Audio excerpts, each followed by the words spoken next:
Hey y'all, happy Thursday. Hope y'all having a good week. So to yesterday, before I even go any further, you will need the notes paper we started yesterday. The I think it was the one with the Dynasty notes you started yesterday. So you'll need that up today.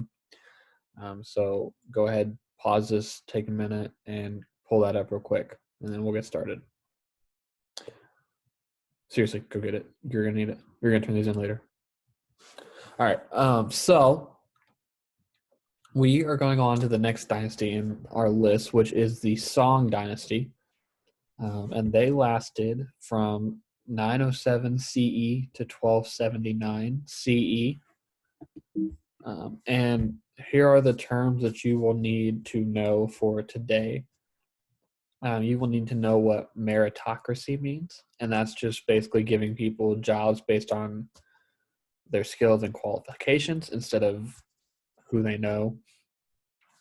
You'll need to know what corruption is, which that's just dishonest or illegal work done by people in charge.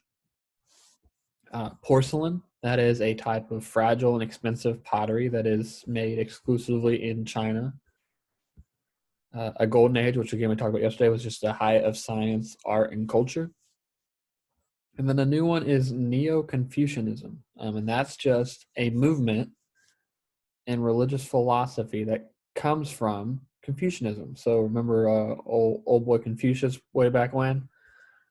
This is just kind of an update on his teachings, if you will.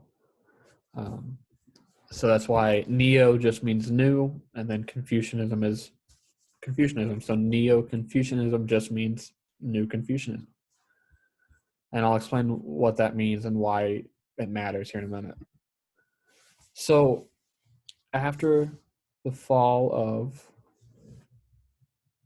the Tang Dynasty in 907, China entered another period of those civil wars, the ones that we've been talking about quite a bit, where groups of people are constantly fighting for control of China. Luckily, this one didn't last very long.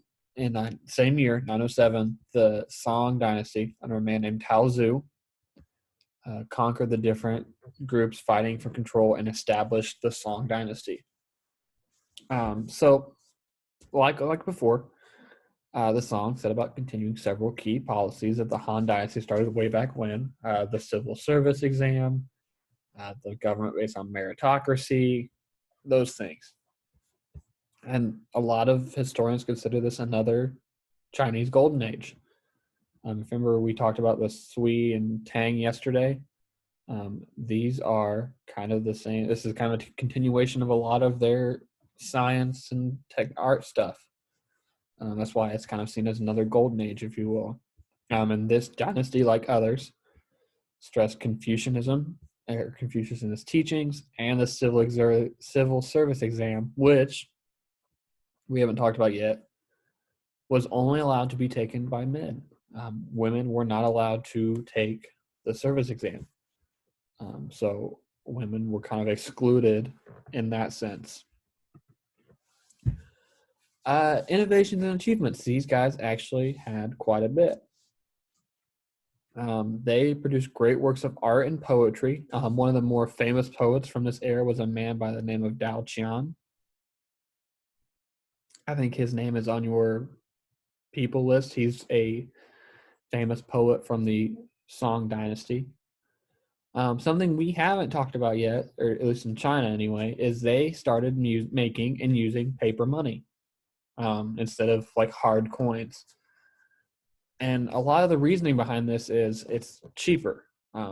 If you want to produce coins, you have to have the metals to produce them. With paper money, producing paper is a lot cheaper than hard metal-based currency like gold, silver, that kind of thing. And so they started printing and using paper money. They created this idea known as woodblock printing, which basically means, if you can see it in the picture here, they would pre-carve whatever they were trying to say onto a piece of wood or something else. And then they would dip it in ink, and then they would press it on paper, and that would transfer the copy of what was on the wood onto the paper from the ink. So they invented this idea of what we call woodblock printing. And they also invented the world's first mechanical clock. So kind of like this. If you've ever done anything with clocks, you know that internally they are very complicated. And so they invented some of the world's first known mechanical clocks. We talked about this one yesterday, but the invention of gunpowder kind of occurred in that weird period between the Tang and Song dynasty. So some people say it was developed under the Tang, some people say it was under the Song. Around this time period, they developed gunpowder and as well as the crossbow. So not only were they inventing various economic goods, scientific goods, they were also expanding their military technology. Two things that we have not talked about yet that are very important to China are silk and porcelain. The basis of the Song dynasty's claim to fame, the reason for their existence, is silk and porcelain. And it's kind of where the Silk Road gets its name. Silk obviously was not the only thing traded on the Silk Road, but it was a vital, one of the more economically viable products. It made the most money. It was so valued, in fact, that these little guys down here, they're called silkworms. They are what produces the fabric or the stuff to build or create silk sheets, silk clothing, that kind of thing. I believe they are originally only native to China, which meant China controlled the population of them. They were so valuable that the emperor of the Byzantine Empire in what is today Turkey hired 2 monks, religious scholars, to travel to China and steal some of these silkworms and bring them back so that they could start making their own silk. They were actually successful. And they managed to take a couple of these silkworms back to their emperor, and he started making silk in his empire. So over time, China kind of lost its grip on the silk trade, but Chinese silk was extremely high quality, extremely valued, and so people were willing to pay quite a bit for it. And so the other thing that they are known for is porcelain. And it's kind of this white and blue pottery you see up here. It is a very, very expensive, very sought after, even today, if you can find authentic, like true porcelain, it's worth an insane amount of money. And it was the same way back then too. And it's the detail of it, the quality of it. It's what makes ancient China famous, honestly, is the silk.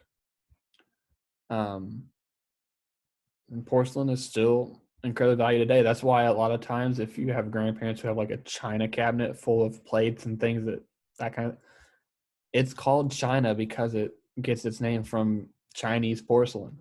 So that's why dinner plates and stuff are sometimes called china. It's because of this porcelain here. So as far as the economic systems goes, the Song dynasty relied heavily on the silk trade and the porcelain trade as well. So I would be sure to write that down, that silk and porcelain were huge to the Song dynasty's economy. And I believe this is the last one, and this is the Neo-Confucianism that we need to talk about. So this is, Neo just simply means new. So Neo-Confucianism is just a new form of Confucianism. It was brought about by the Song dynasty to kind of help stabilize and support the emperor's rule. And how it does that is it called for individuals in the society to obey the laws of said country. So it helped convince people who practiced Confucianism beforehand that Confucius, his teachings called for ordinary people to follow and obey the laws of their government. It also plays into the mandate of heaven that we've talked about, where if the gods support this person, you should in turn follow whatever rules they put in place. It's what Confucius would have taught, and it's what the gods would want as the thought process. And so it kind of just naturally fit itself into Chinese culture. And it also took a lot of portions of Buddhism, as well as older Confucius teachings, and combined them into a simple thought process.